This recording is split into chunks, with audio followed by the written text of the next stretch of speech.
Bienvenidos. La clase de hoy es sobre el masaje terapéutico. En los comienzos, el término masaje se utilizaba para indicar un grupo de manipulaciones sistémicas a nivel de los tejidos del cuerpo que se realizaban preferentemente con las manos, y el propósito era actuar sobre el sistema nervioso central, el sistema muscular y sobre la circulación en general. Gertrudis Beer definió el masaje como ciertas manipulaciones de los tejidos blandos del cuerpo administradas con el propósito de provocar efectos sobre el sistema nervioso central, el sistema respiratorio y el sistema muscular, además del sistema circulatorio y linfático. Teniendo en cuenta diferentes conceptos y guiándonos por las últimas actualizaciones, podemos definir al masaje como la aplicación del movimiento en forma de presiones, tracciones, percusiones y o vibraciones realizadas sobre los tejidos en forma manual o instrumental sin producir desplazamiento de los segmentos corporales y que persiguen una finalidad diagnóstica, terapéutica o filáctica. La piel es el órgano más extenso y superficial del cuerpo humano, por ello adquiere relevancia durante el proceso de evaluación, pues nos va a proporcionar información muy valiosa que va a reflejar la condición general de salud de nuestro paciente. Entre las funciones se encuentra la protección del organismo, ya que constituye una barrera contra agentes físicos, químicos y biológicos. Otra función es la regulación térmica corporal. Esto lo va a realizar a través del sudor y el control del flujo sanguíneo a nivel de la dermis. La tercera función tiene que ver con la comunicación entre el medio ambiente y el cuerpo a través de percepciones, de sensaciones, a nivel de la información táctil, de las diferentes temperaturas, presiones, dolor y respuestas que el cuerpo va generando a estas sensaciones. Otra función es la eliminación y la absorción, ¿sí? Hay excreción de sales minerales, amoníaco, urea, ácido úrico y láctico a través del sudor y el paso de sustancias químicas, oxígeno y dióxido de carbono. También tiene como función la síntesis de la vitamina D, promovida por la acción de los rayos ultravioletas. Otra función importante es la autorreparación de heridas. Se promueve la división celular y la renovación tisular acelerada. Y por último, una función importante también tiene que ver con la apariencia cosmética, ya que le va a proporcionar cierta identidad a cada persona. La piel está constituida por dos capas, la epidermis, que es la más superficial y delgada, y la dermis, que es la capa más profunda y gruesa. Debajo de la anterior se ubica la hipodermis o tejido subcutáneo, la cual almacena el tejido adiposo y sirve de anclaje a la dermis con el componente tisular y la comunica con los órganos más profundos. La epidermis contiene queratina, que es una proteína producida por un alto número de células epidérmicas denominada queratinocitos, la cual cumple con las funciones de protección térmica, calor, función biológica, microbiana y química, y además una función adicional de impermeabilidad. Otras células presentes en la epidermis, en una cantidad significativa menor, son los melanocitos, productores de la melanina, que es responsable del color de la piel y de absorber la radiación ultravioleta nociva. La epidermis carece de vasos sanguíneos y linfáticos. Se nutre de la dermis vascularizada subyacente. La dermis, al contrario de la epidermis, es altamente vascularizada, presenta vasos sanguíneos y linfáticos, contiene fibras colágenas, elásticas y reticulares, las cuales proporcionan a la segunda capa de la piel sus propiedades biomecánicas de resistencia, extensibilidad, elasticidad y estabilidad. Entre los anexos de la piel se destacan el pelo, las uñas, las glándulas sudoríparas y las glándulas sebáceas. Por otra parte, la piel presenta una rica inervación sensitiva. Los nervios que prestan inervación a la piel y la hipodermis poseen diferentes tipos de terminaciones nerviosas sensibles al tacto superficial y profundo, al dolor y a los cambios de temperaturas. Entre las que se destacan están los mecanorreceptores táctiles de Meissner, tacto superficial, Merkel y Pacini, tacto grueso y presión, y termorreceptores como los de Krauss y Ruffini, que es para el frío.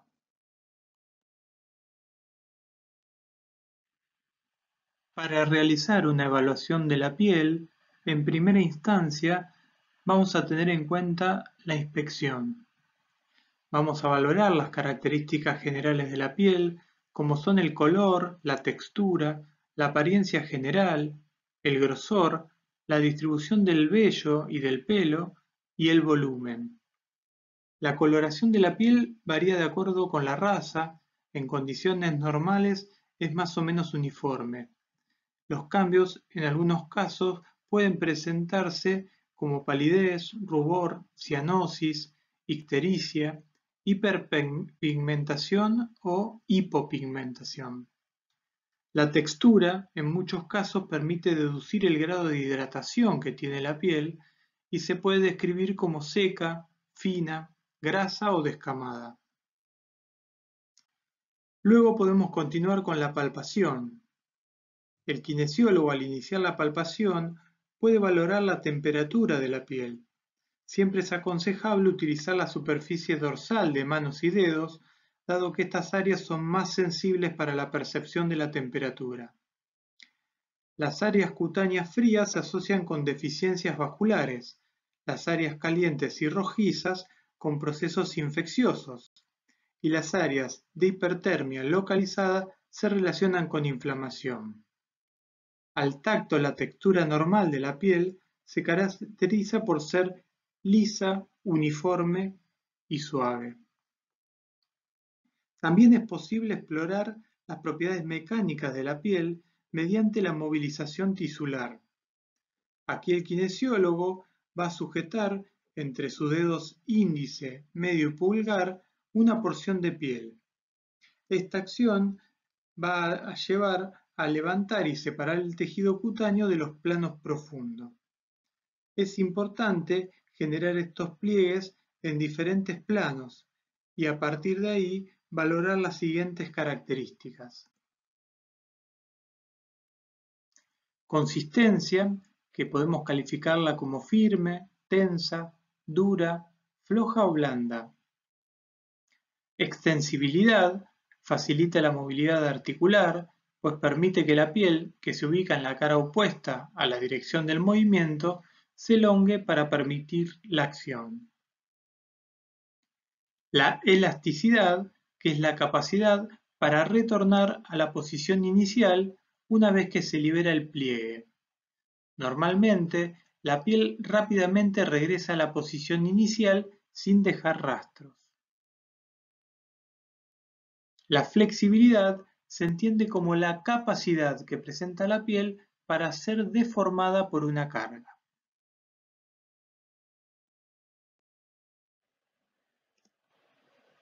Por otro lado, Frankel y Nirdin afirman que si un material está sometido a la acción de una carga constante o a una deformidad constante, la respuesta va a variar con el tiempo.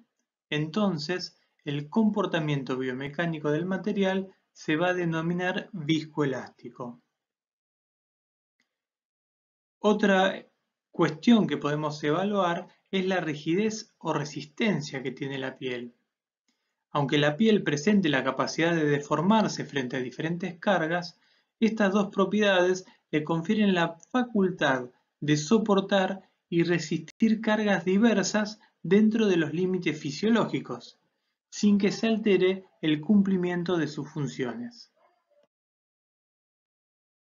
En cuanto a las condiciones generales a tener en cuenta para realizar el masaje terapéutico, es muy importante que el kinesiólogo tenga amplios conocimientos de anatomía, fisiología, semiología y biomecánica, lo cual le va a permitir elegir las maniobras más adecuadas de acuerdo a la patología y al efecto fisiológico buscado. La temperatura dentro de la habitación debe mantenerse entre 22 y 24 grados. La camilla tiene que ser adecuada y confortable. La habitación debe contar con una adecuada ventilación. Los pacientes necesitan intimidad para quitarse la ropa al prepararse para recibir el masaje. A veces puede utilizarse una cortina o biombo para dividir una gran habitación en dos áreas distintas. Es importante contar con un fácil acceso para los pacientes e incluso contemplar adaptaciones para personas con dificultades motrices.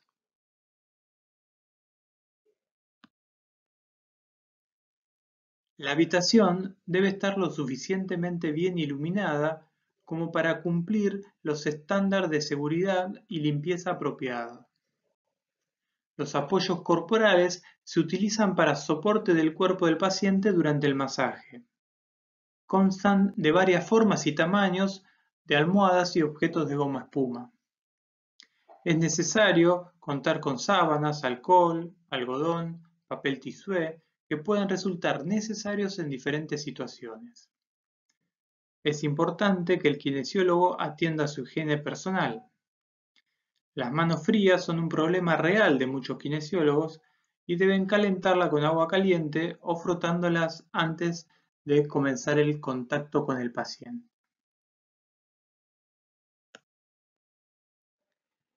En cuanto a las indicaciones del masaje, podemos mencionar alteraciones a nivel músculo-esquelético, por ejemplo en pacientes con contracturas musculares o pacientes que han sufrido un desgarro y han cumplido con su periodo inicial de cicatrización.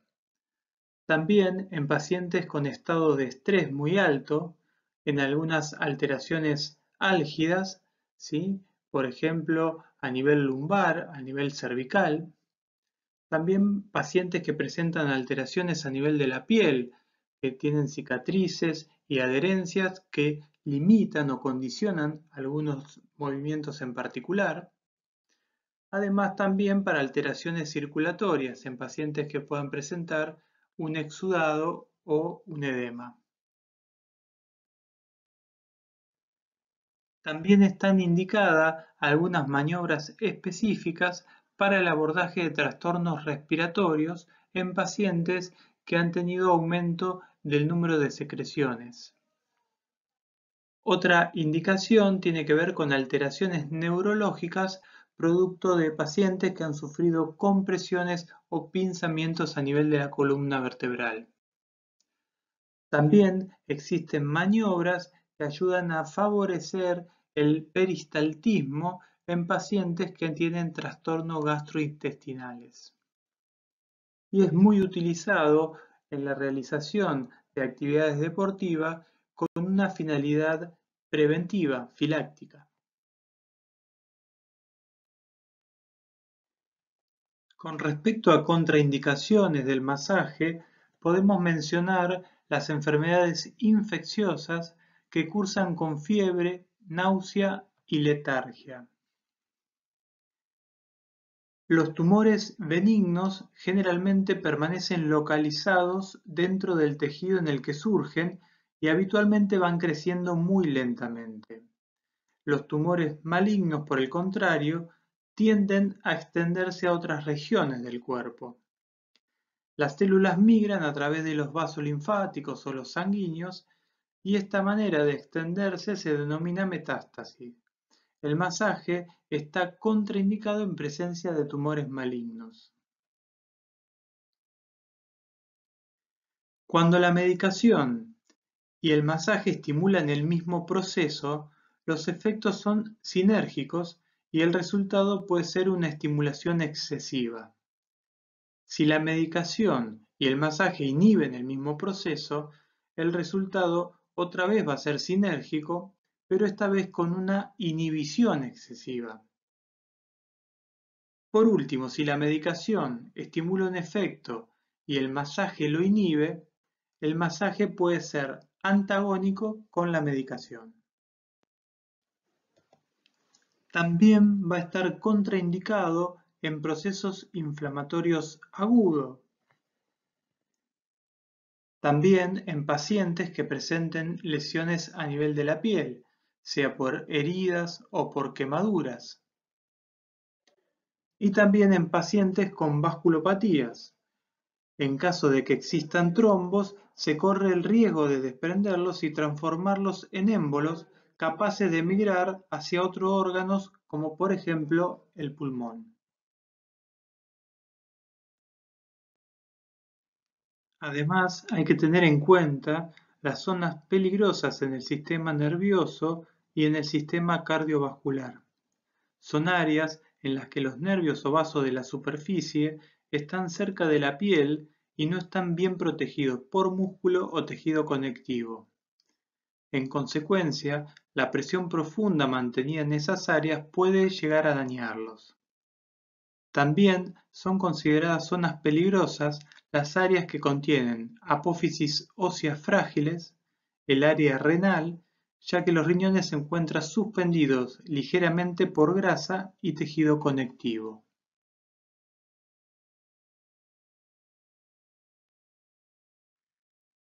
Para poder realizar las maniobras de manera adecuada y lograr los efectos fisiológicos buscados, es sumamente importante elegir una adecuada posición de relajación del paciente.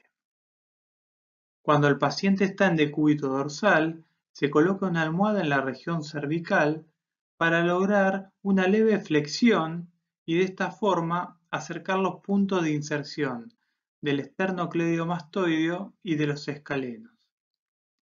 Los miembros superiores se colocan en plano de Johnston, es decir, abducción de hombro de 45 grados y flexión a nivel escapulohumeral entre 28 y 30 grados.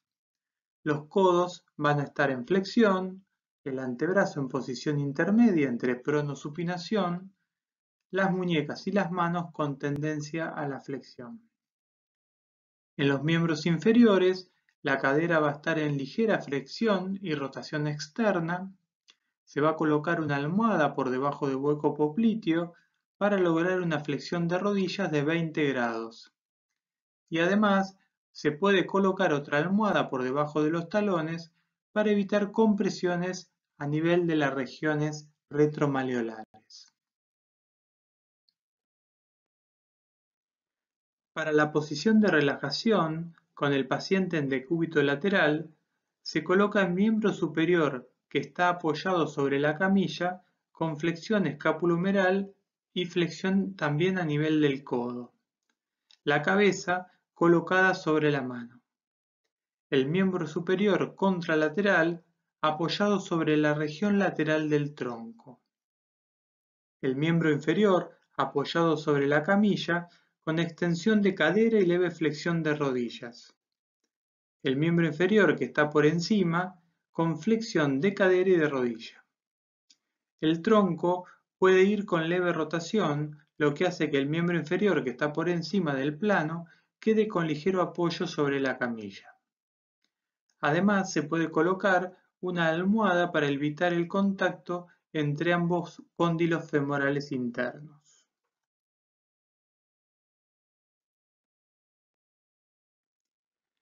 Para la posición de relajación con el paciente en decúbito ventral, los miembros superiores van a ubicarse en flexión, abducción y rotación externa de hombro, con la frente del paciente apoyada sobre el dorso de ambas manos. O la cabeza puede estar rotada hacia uno de los lados apoyado sobre la camilla y los miembros superiores tendiendo al costado del cuerpo. Los miembros inferiores extendidos con ambos pies fuera del plano de apoyo. Se coloca una almohada en la cara anterior del tercio distal de la pierna para evitar compresiones y relajar al tríceps sural. De ser necesario, se puede colocar una almohada en la región abdominal para disminuir la lordosis lumbar.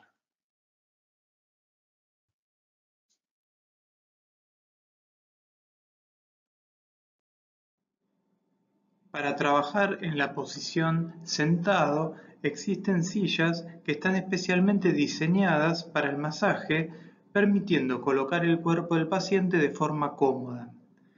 No son imprescindibles, uno puede utilizar una silla normal que tenga un respaldo recto y el paciente debe sentarse mirando hacia el respaldo de la silla, donde se va a colocar una almohada para que pueda apoyarse cómodamente.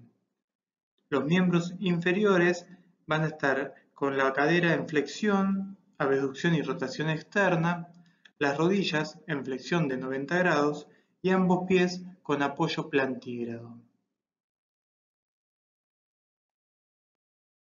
La biomecánica le permite al kinesiólogo utilizar su cuerpo de una manera cuidadosa, eficaz.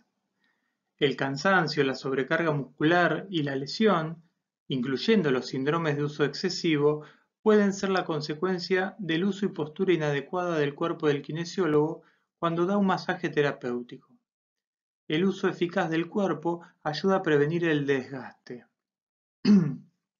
El suministro de masaje terapéutico posee unas demandas únicas a nivel postural y a nivel físico. La mayor parte del esfuerzo ejercido para dar un masaje consiste en un movimiento prolongado, contenido y algo estático, con presión enfocada hacia abajo y hacia adelante para poder suministrar la fuerza de compresión. El kinesiólogo hace uso extenso de los antebrazos, muñeca, manos, dedos, pulgares, rodillas y pies para proporcionar la fuerza de compresión.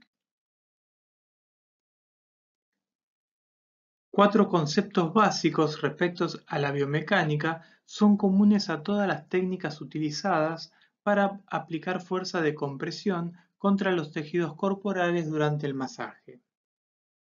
El primero de ellos, la transferencia de peso, permite al kinesiólogo transferir el peso del cuerpo desplazando el centro de gravedad hacia adelante para conseguir una presión que sea confortable para el paciente.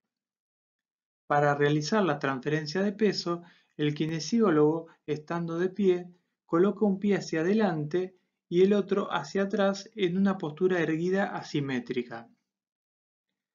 En posición de bipedestación, la pierna delantera está con la rodilla en leve flexión, con el pie lo suficientemente avanzado como para quedar por delante de la rodilla.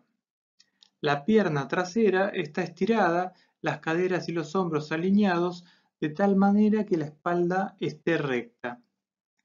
La transferencia ocurre retirando el peso de la pierna delantera y moviéndolo al talón de las manos, pulgares o cualquier parte del brazo que esté usando para aplicar la presión. La presión aumenta o disminuye alejando o acercando la pierna trasera del paciente. Otro concepto importante es la perpendicularidad. Es lo que asegura que la presión se aplique de manera profunda y directamente sobre los tejidos. La línea desde los hombros al punto de contacto debe estar a 90 grados. La alineación de las articulaciones, una encima de la otra, es esencial para los conceptos de perpendicularidad y transferencia de peso. El cuerpo del kinesiólogo debe estar en línea recta desde los pies y desde allí hacia los hombros y a los antebrazos, o hacia el codo actuando con extensión de hombro a las palmas de las manos. El tobillo, rodilla, cadera y pierna trasera y la columna vertebral deben estar alineadas. El hombro está alineado con el codo, que a su vez está alineado con la muñeca. El afianzamiento de las articulaciones de esta manera permite que la presión vaya directamente sobre el cuerpo del paciente sin esfuerzo, ya que el centro de gravedad se mueve hacia adelante. Otro componente esencial de la biomecánica es mantener la espalda recta y una pierna que soporte la presión. Si la espalda no está recta, el kinesiólogo finalmente termina empujando con la parte superior del cuerpo en vez de utilizar la sensación de transferencia de peso, que es menos esforzada. El peso del kinesiólogo debería soportarse con la pierna posterior y el talón. Al principio esto puede parecer algo incómodo, pero sin embargo, algunos de los mayores músculos del cuerpo están en las piernas.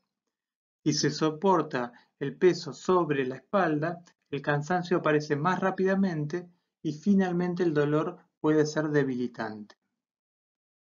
El cuerpo humano está diseñado para el movimiento y la amplitud de movimiento, y no para las fuerzas de compresión requeridas cuando se da un masaje terapéutico.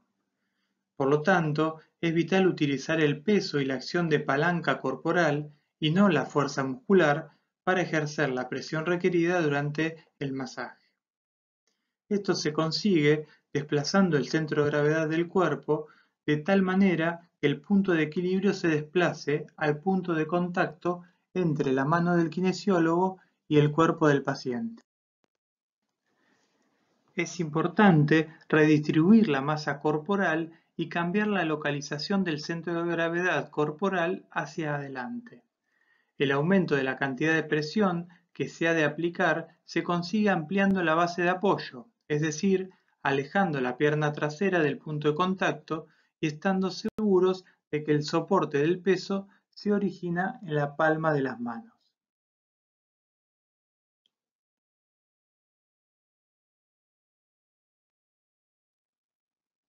Los conceptos fundamentales que explican los efectos del masaje terapéutico pueden dividirse en dos categorías: métodos reflejos y métodos mecánicos. Los métodos reflejos estimulan al sistema nervioso, al sistema endocrino y a los sistemas químicos del organismo. Un reflejo es una respuesta involuntaria frente a un estímulo y el masaje puede ser la fuente de ese estímulo. Los reflejos son específicos y predecibles, aunque también son dirigidos y adaptativos y explican la mayoría de los beneficios del masaje. En los métodos mecánicos se aplican diversos tipos de fuerzas, tensión, fricción, compresión, directamente al cuerpo y afectan al tejido blando de forma directa a través de técnicas que normalizan el tejido conectivo o mueven los líquidos corporales y los contenidos intestinales. El sistema nervioso responde a los métodos de masaje terapéutico a través de la estimulación de los receptores sensitivos. La estimulación sensitiva producida por el masaje interrumpe un patrón existente en los centros del control del sistema nervioso central, provocando un cambio de los impulsos motores, sobre todo en el sistema nervioso periférico, que restablece la homeostasis. Generalmente, tanto las divisiones somáticas como autónomas del sistema nervioso periférico se ven influenciadas al restablecer el equilibrio. En cuanto a las influencias del masaje en las sustancias neuroendocrinas, podemos citar algunas de ellas. En relación a la dopamina, influye en la actividad motriz implicada en el movimiento, especialmente en el movimiento fino. También en la capacidad de centrar la atención y el estado de ánimo en términos de inspiración, alegría y entusiasmo. El masaje incrementa el nivel disponible de dopamina en el cuerpo y puede explicar el placer y la satisfacción experimentadas durante este. En cuanto a la serotonina, regula el estado de ánimo en términos de emociones adecuadas, también está implicada en la saciedad, modula el ciclo sueño-vigilia. Se ha detectado un nivel bajo de serotonina en la depresión, en el dolor, en las alteraciones de la alimentación. El masaje parece aumentar el nivel disponible de serotonina. La epinefrina activa los mecanismos de despertar en el cuerpo, mientras que la norepinefrina funciona predominantemente en el cerebro. Estas son las sustancias químicas implicadas en la activación, el despertar, el estado de alerta y en la respuesta de lucha, huida y en todos los comportamientos y funciones que implica el sistema simpático.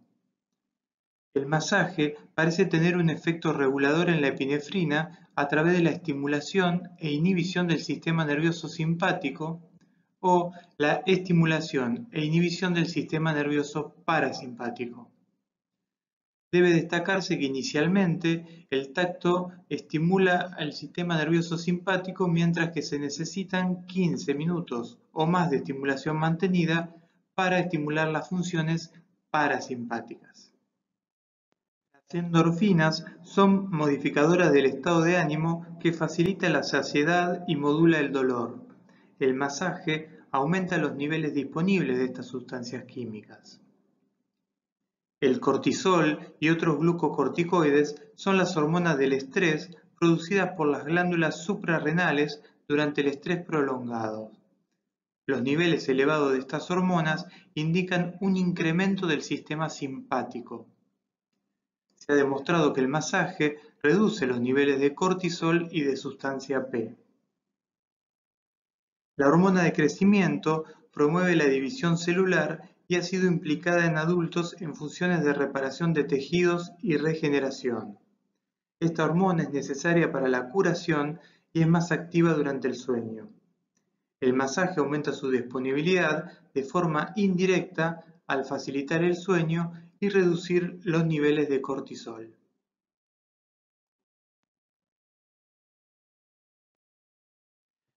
Debido a su influencia general sobre el sistema nervioso autónomo y sus funciones asociadas, el masaje puede provocar cambios en el estado de ánimo, en los niveles de excitación e inducir una respuesta de relajación-restauración.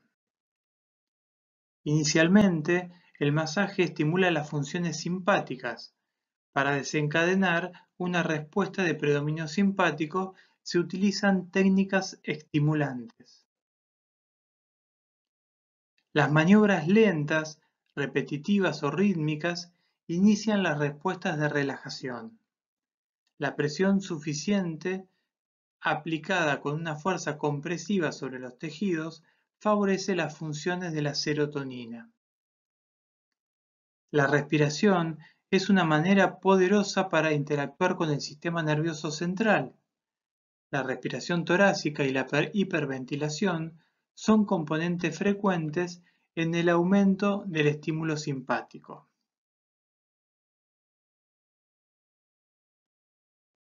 En cuanto a los efectos somáticos, podemos hablar de mecanismos neuromusculares. El efecto neuromuscular es el control de los músculos a través de los estímulos procedentes del sistema nervioso y las respuestas de aquellos a estas señales. Los receptores propioceptivos reciben y transmiten información sobre la posición corporal, la tensión muscular, el tono estático, el grado de estiramiento, la posición articular y su actividad, la velocidad y dirección del movimiento y el equilibrio. La disfunción de tejido blando, músculo, tejido conectivo, sin hiper o hipoactividad propioceptiva es infrecuente. La hiperactividad propioceptiva provoca tensión y espasticidad muscular, y la hipoactividad de los grupos musculares opuestos. El reflejo miotático tiene su origen en el receptor primario del uso neuromuscular. Este receptor se estimula al producirse un estiramiento muscular, por la disposición del uso en relación a las fibras musculares. Al estirarse las fibras, solidariamente se estira el uso. Y de esta manera se va a producir la estimulación del receptor primario. Este estímulo origina un impulso nervioso que va a estimular a las motoneuronas alfa, lo cual va a producir la contracción del músculo cuyos usos han sido estirados. El neurotransmisor liberado por la fibra 1A, que va a estimular a la motoneurona alfa, es el glutamato. Una vez producida la contracción muscular, al acortarse el músculo, cesa la estimulación de la motoneurona alfa. Sobre el mecanismo autógeno de producción del reflejo miotático se agrega la actividad de la motoneurona gamma. Estas motoneuronas, sujetas a influencias suprasegmentarias, tienen la función de balancear la descarga del uso neuromuscular, provocada por la contracción de las fibras musculares extrafusales. Podríamos resumir que las motoneuronas gamas ejercen las siguientes funciones sobre la contracción muscular. Primero, que durante esa contracción mantienen a los receptores del uso sintonizados, enviando información propioceptiva a centros suprasegmentarios que permiten a estos juzgar si el estado de contracción muscular es o no apropiado para la tarea motora a efectuar. En segundo lugar, permiten a las fibras aferentes 1A y 2 continuar su aporte a la motoneurona alfa, lo que puede llevar a reforzar la descarga esquelética. Y en tercer lugar, impiden la relajación brusca del músculo al finalizar la contracción. Dentro de las maniobras del masaje terapéutico, la percusión muscular produce la estimulación del uso neuromuscular, provocando el reflejo miotáctico, lo cual va a incrementar el tono muscular. En cuanto a la analgesia por hiperestimulación, Meltzer y Wall en 1965 propusieron el modelo de la teoría de la compuerta del dolor. De acuerdo a esta teoría, la transmisión de los mensajes nociceptivos está regulada por un efecto balanza entre influencias excitatorias e inhibitorias, y el dolor se produce cuando hay rotura del equilibrio a favor de los mensajes excitatorios, ya sea por exceso de nocicepción o por déficit de control inhibitorio. Las interneuronas de la sustancia gelatinosa de Rolando regulan el acceso de las informaciones originadas en la periferia hacia las neuronas convergentes situadas en las capas más profundas del asta posterior de médula, por un mecanismo de inhibición presináptica. La activación de las aferencias de gran diámetro A aumenta la actividad de dichas interneuronas, cerrando de esta manera la puerta. La activación de las fibras A delta y C deprime ese tono inhibidor, desencadenando así la apertura de la puerta y facilitando entonces, por desinhibición, la activación de las neuronas convergentes y enseguida las estructuras supramedulares de integración para generar dolor. Estos mecanismos están bajo control cerebral. La evidencia sugiere que el desarrollo de la analgesia depende de la estimulación de puntos específicos en el músculo que corresponden a ciertos tipos de receptores musculares. Si el masaje estimula estos puntos con suficiente intensidad, se estimulan las fibras de gran diámetro y pueden activarse los mecanismos de la compuerta del dolor y la analgesia por hiperestimulación. La estimulación táctil producida por el masaje viaja a través de las fibras de gran diámetro. Estas fibras también transportan estímulos más rápidos. En esencia, las sensaciones del masaje ganan la carrera hasta el cerebro y las sensaciones de dolor se ven bloqueadas al encontrarse la compuerta del dolor bloqueada. En cuanto a los efectos del masaje sobre el sistema circulatorio, se han encontrado algunos tipos básicos de circulación: la arterial, la venosa, la linfática y la cefalorraquídea. Estos sistemas dependen de la acción de bombeo de los músculos esqueléticos al contraerse y relajarse. El flujo arterial tiene la acción adicional de bombeo facilitada por el corazón y el músculo tisular de las arterias. Investigaciones recientes indican que el sistema linfático tiene su propia acción de bombeo rítmico. La implicancia es que algunos de los efectos beneficiosos del masaje pueden ser el resultado de la influencia de ese ritmo. Estas funciones circulatorias están a la vez ligadas y son interdependientes. Por ejemplo, el nivel de dióxido de carbono en el líquido cefalorraquídeo afecta al centro respiratorio de la médula, ayudando a controlar la respiración. El aumento de la circulación sanguínea y linfática es el efecto fisiológico más ampliamente reconocido del masaje terapéutico. Diversos estudios validan el aumento del movimiento linfático provocado por el masaje. La aplicación de un dispositivo mecánico que produzca un masaje rítmico en la dirección proximal reduce el edema, aumenta el movimiento linfático de los tejidos a la sangre y mejora la circulación. El aumento del flujo sanguíneo a nivel local se consigue por la compresión de los tejidos, los que vacían los lechos venosos, disminuye la presión venosa y aumenta el flujo sanguíneo capilar, lo que es rápidamente contrarrestado por la autorregulación del paciente. El masaje estimula la liberación de sustancias vasodilatadoras como la histamina. Los cambios de flujo sanguíneo también pueden inducirse a través de reflejos vasculares autónomos. Cuando el organismo realiza esfuerzos intensos y la glucólisis anaeróbica es el principal medio para proveer energía, la fibra muscular va acumulando ácido láctico en su interior. Esta sustancia provoca fatiga muscular y niveles elevados que hacen que sea imposible la continuación del esfuerzo. El masaje, aplicado en forma de petrissage clásico, actúa sobre la fibra muscular aumentando la capilarización y por consiguiente el flujo sanguíneo. El ácido láctico se desplaza por los capilares hacia los vasos de mayor tamaño y finalmente llega al hígado, en donde puede convertirse en piruvato y en glucógeno hepático o glucosa que retorna nuevamente a la circulación y de ahí al músculo.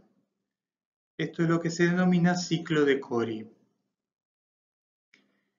El fisiólogo danés Kroger demostró que si en 1 milímetro cuadrado de sección transversal de un músculo en reposo se cuentan hasta 270 capilares abiertos, durante el masaje se pueden contar hasta 1400 capilares. El tejido conectivo es el componente estructural del cuerpo, siendo el más abundante de los tejidos corporales. Su función incluye soporte, estructura, espacio, estabilización y formación de cicatrices. El tejido conectivo es adaptativo y responde a diferentes influencias, como traumatismos, inmovilización, abuso o desuso. Diferentes estudios indican que el masaje puede reducir la formación de adherencia y la cicatrización que con frecuencia se produce como consecuencia de un traumatismo del tejido blando. Las técnicas similares utilizadas para las fascias o los componentes del tejido conectivo de los músculos se denominan técnicas miofaciales. Los métodos que se centran directamente sobre el tejido conectivo lo hacen por medio de cambios mecánicos en cuanto a la consistencia y la flexibilidad del tejido, generalmente reblandeciéndolos y creando un espacio físico en el cuerpo. Los métodos de masajes afectan con más frecuencia a las capas faciales superficiales y profundas, a los ligamentos y a los tendones. También son eficaces las técnicas de petrissage que incorporan una suave acción de tracción sobre el tejido.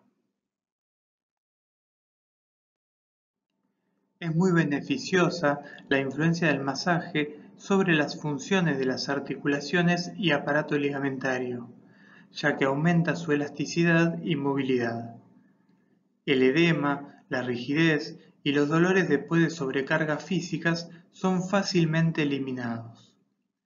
El masaje activa la secreción de las bolsas sinovial vascular y contribuye a la reabsorción de edemas y sedimentos patológicos de las articulaciones.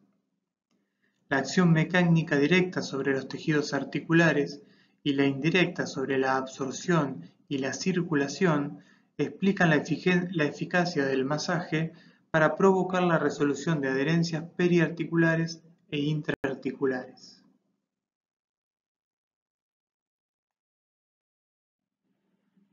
En cuanto a los efectos fisiológicos sobre el aparato digestivo, el masaje suele utilizarse en patologías como el estreñimiento.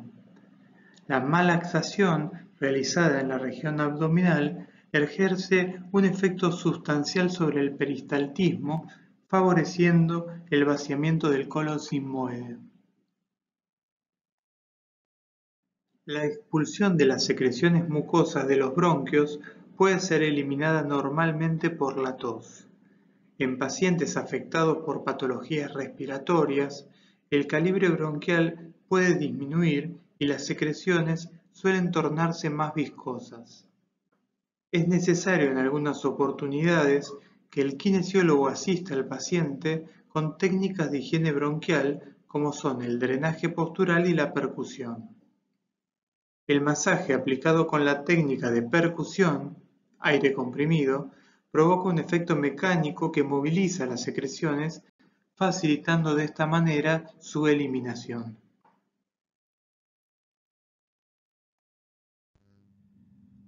Ahora les voy a mencionar cuáles son las maniobras del masaje terapéutico que deben adquirir durante el módulo y sobre las cuales vamos a hacer mucho hincapié en las clases prácticas.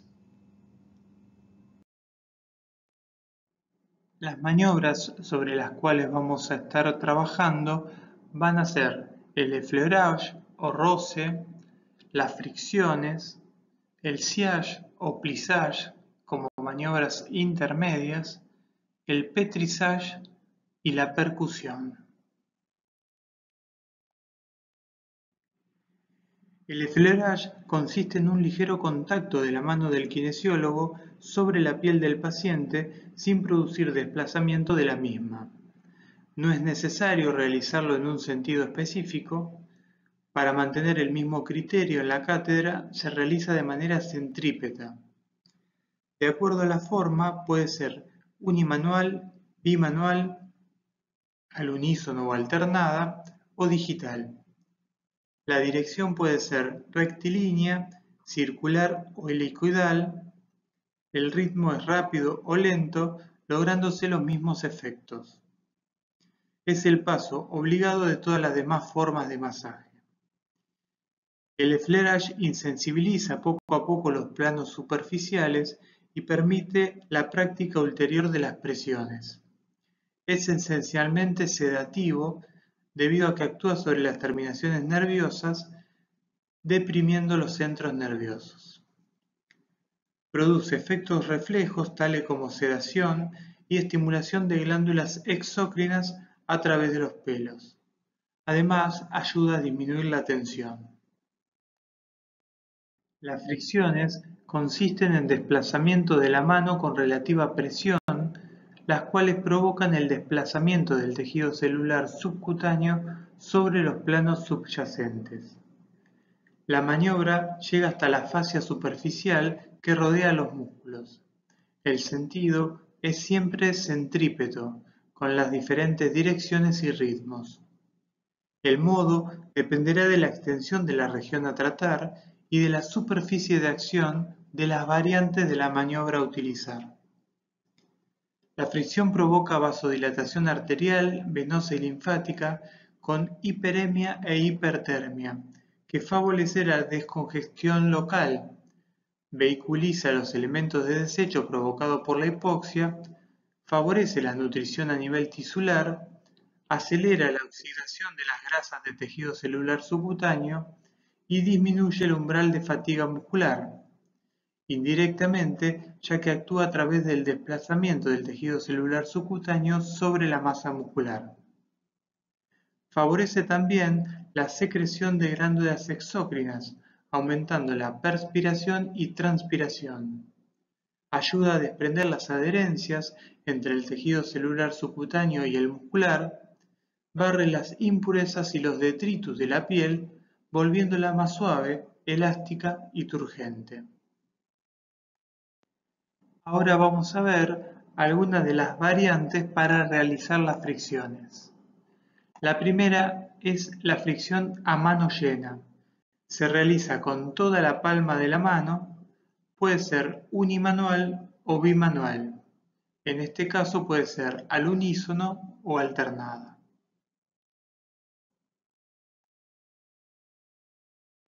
Otra de las variantes de fricción es la puño-fricción. Esta se puede realizar con el borde cubital de la mano o con la cara dorsal de las primeras falanges.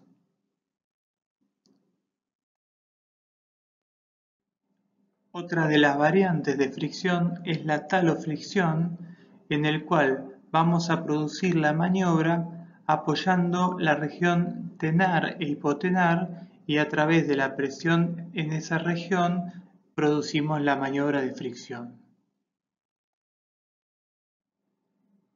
En cuanto a las digitofricciones, estas pueden ser realizadas de manera unidigital a través de la colocación de la yema del pulgar o cualquier otro dedo, bidigital cuando la realizo con la yema de dos dedos, pluridigital cuando la maniobra es realizada con la yema de los cuatro últimos dedos, y hay una maniobra particular en donde se realiza una superposición de los cuatro últimos dedos para trabajar en alguna región específica, como por ejemplo la zona lumbar.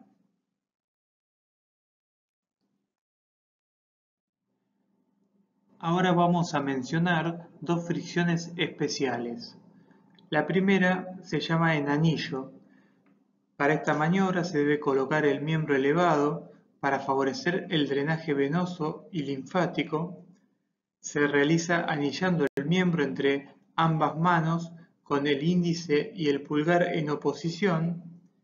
En lo posible a mano llena, la maniobra se comienza en la raíz del miembro afectado, en el cual vamos a realizar 2 o 3 anillados entrecruzando las manos en el lugar y luego ejercemos una presión en forma circular o rectilínea hacia los vasos de mayor calibre. Seguidamente se desliza un pequeño trayecto hacia la parte distal del segmento, donde se va a volver a efectuar 2 o 3 anillos en el lugar y se asciende proximalmente hasta la raíz del miembro. Así sucesivamente hasta abarcar todo el segmento a tratar. Esta maniobra se utiliza en miembros con infiltraciones líquidas, drenaje de edemas venosos, por ejemplo. La otra fricción especial, el Ruhleben, se realiza solo en miembros. Consiste en tomar el miembro entre las dos manos con dedos semiflexionados, los cuales se adaptan a la superficie a tratar, realizando un movimiento de rotación suavemente con sentido centrípeto de distal a proximal. Se denominan maniobras intermedias porque se encuentran entre las variantes de fricción y las variantes de pétrissage. Una de estas variantes es el sciage, que se va a efectuar la maniobra con el borde cubital de ambas manos, se va a localizar y delimitar el músculo a tratar, luego se ejerce una presión con ambas manos de lateral a medial y de abajo hacia arriba, manteniendo en toda la maniobra la tracción sobre el músculo. Vamos a aplicar un movimiento de aserramiento desde distal a proximal. Esta maniobra está indicada sobre grandes masas musculares en miembros superiores o inferiores. El efecto que produce es un desprendimiento de adherencias entre los tabiques musculares de los distintos grupos a tratar. La otra maniobra, el plissage, para realizarla el kinesiólogo sujeta entre sus dedos índice, medio y pulgar una porción de piel. Esta acción conlleva la formación de un pliegue de piel. Luego, manteniendo la tracción, los dedos índice y medio avanzan produciendo un amasamiento, mientras los pulgares, colocados en paralelo a la piel, producen una fricción. Esta maniobra se realiza en la región paravertebral, por encima de las apófisis espinosas y en la región costal. Su efecto más importante es el desprendimiento de adherencias entre el tejido celular subcutáneo y los planos subyacentes.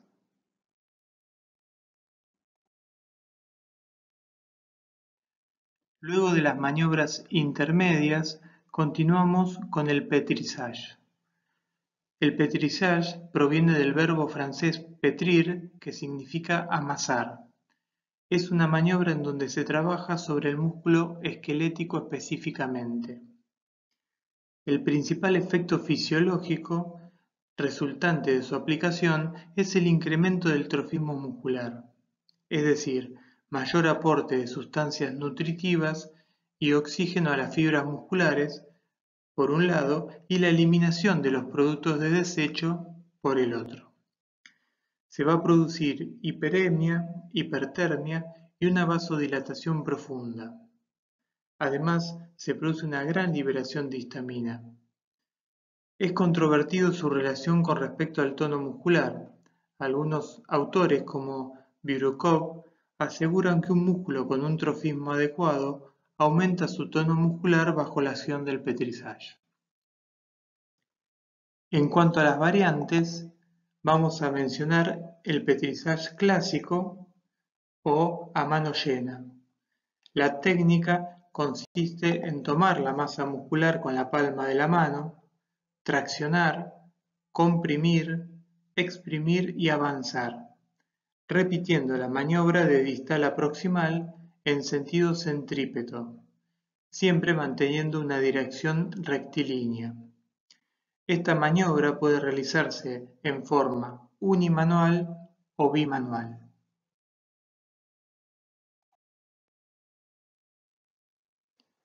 Continuando con la otra variante, el turnán, la técnica va a consistir en tomar con las dos manos la masa muscular, traccionar y luego, oponiendo alternadamente el pulgar de una mano con el resto de los dedos de la otra, voy a producir una especie de viboreo sobre el vientre muscular, avanzando en sentido centrípeto. En el caso de masas musculares pequeñas, la maniobra puede realizarse en forma digital.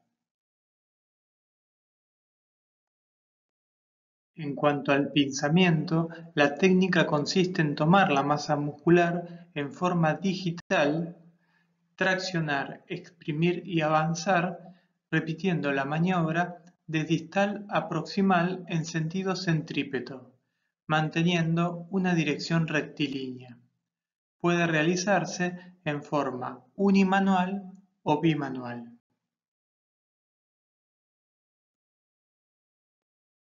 El grasping o pellizcamiento se realiza sobre regiones musculares pequeñas.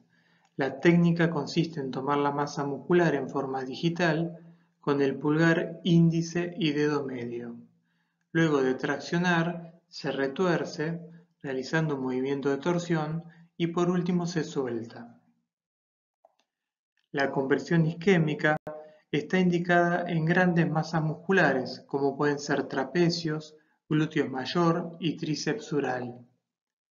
Consiste en tomar la masa muscular, traccionar, comprimir durante 8 segundos aproximadamente y relajar, acompañando al músculo a la posición inicial. Se repite hasta 3 veces en la misma zona. El efecto principal de la maniobra consiste en producir una hiperemia reactiva, lo cual incrementa el flujo sanguíneo en forma significativa en la región tratada.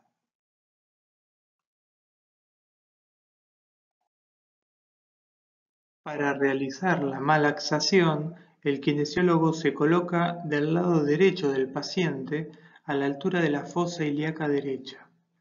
La maniobra se realiza con ambas manos en la región abdominal, oponiendo el talón de una con los 4 dedos de la otra, de manera alternada, avanzando por el borde cubital de las manos.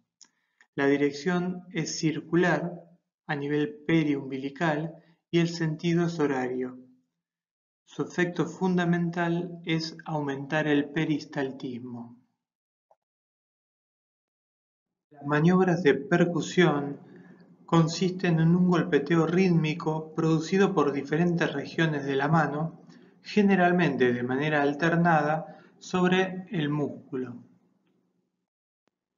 Su acción más importante es a nivel muscular en cuanto a la estimulación del uso neuromuscular, provocando el reflejo miotático, lo cual produce un incremento a nivel del tono muscular. Además, provoca una vasoconstricción de origen mecánico, seguido de una vasodilatación refleja secundaria. Es la maniobra más profunda a nivel muscular, puede llegar hasta el periósteo. Al ser aplicada sobre el aparato respiratorio, provoca el desprendimiento de la mucosidad de la vía aérea, favoreciendo el clearance mucociliar. En cuanto a las variantes, podemos hablar de Claquemont directo, que se realiza con la palma de la mano, los dedos aducidos y la muñeca flexible. Puede ser en forma unimanual o bimanual. El Claquemont invertido se realiza con el dorso de las manos y la muñeca flexible, también en forma unimanual o bimanual.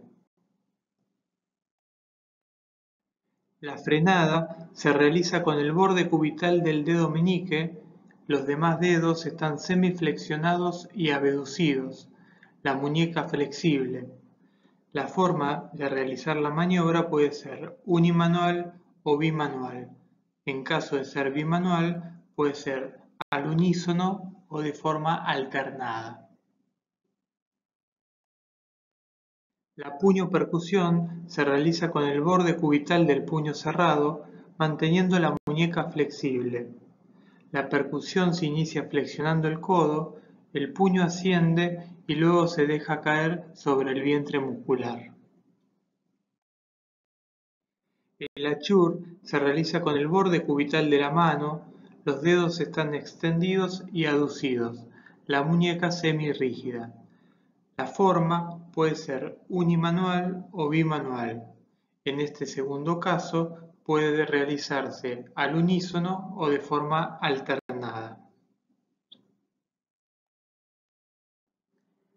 Existen otras variantes de percusión para aplicar sobre todo en regiones musculares pequeñas.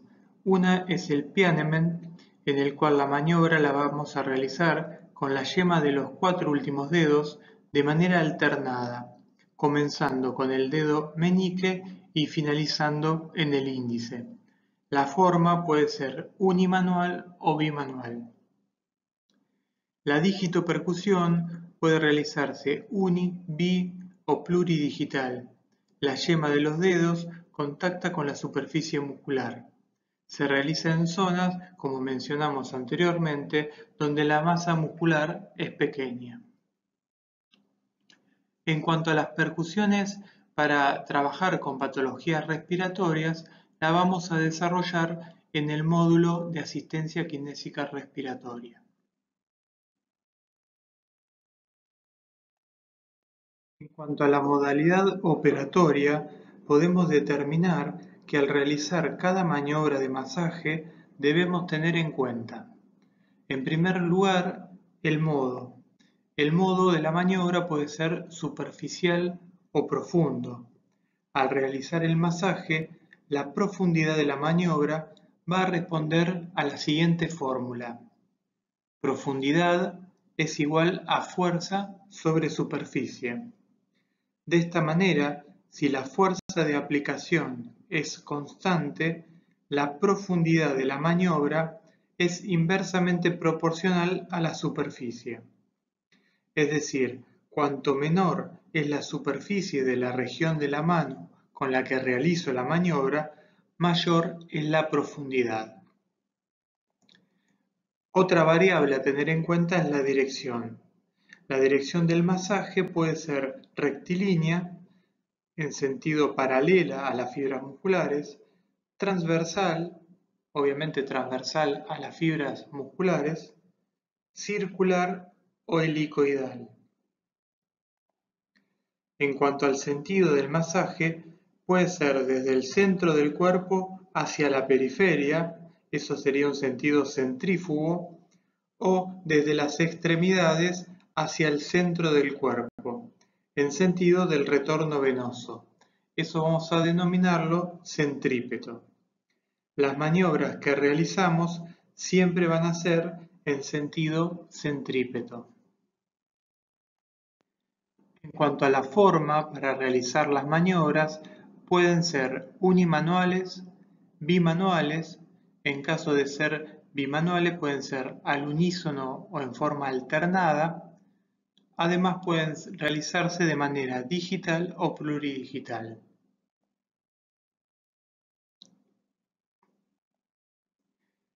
Teniendo en cuenta la velocidad, las maniobras pueden ser rápidas, lentas o variables.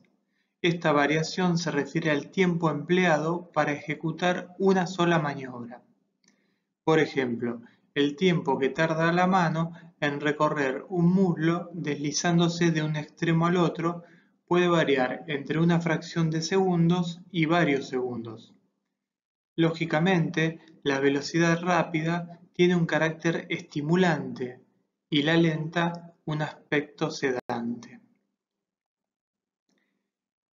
El ritmo es una modulación diferente de la velocidad, ya que se refiere simplemente a la frecuencia, es decir, el tiempo transcurrido entre dos maniobras. En el ejemplo precedente, cuando se pasan las manos sobre el muslo, si una mano actúa y la otra espera que la primera termine para comenzar, incluso con un tiempo de latencia, se dice que el ritmo es lento. En cambio, si la segunda mano sigue a la primera antes de que ésta termine, se habla de un ritmo rápido. Se pueden, por lo tanto, imaginar maniobras lentas con ritmos rápidos y viceversa. La frecuencia es el número de veces que se repite una misma maniobra en una fracción de tiempo. Y por último, la duración es el tiempo durante el cual se aplican las maniobras sobre una región determinada. En caso de realizar un masaje regional, la duración recomendada es entre 15 y 20 minutos. Para realizar un masaje general, el tiempo de duración recomendable es entre 35 y 45 minutos. Muchas gracias.